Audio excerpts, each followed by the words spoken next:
If you have a molecular fragment or molecule in HyperChem, cutting and pasting may be an efficient way of doing various operations.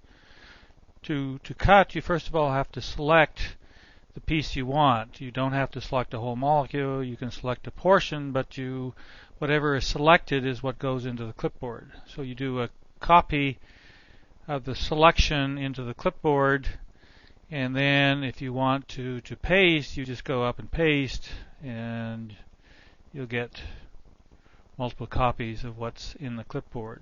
So for example, if you had 4 of these, you could then join them together like this and build them and get them very crowded together because of that. And if you wanted to then fix this up, you could apply geometry optimization, and this thing would give you some sort of reasonable conformation of those 4 benzene rings. But anyway, you can cut and paste. When you put in the clipboard is hidden text from the hidden file for the portion of the molecule that you asked to cut to the clipboard. So that's how you can do a cut and paste in HyperChem.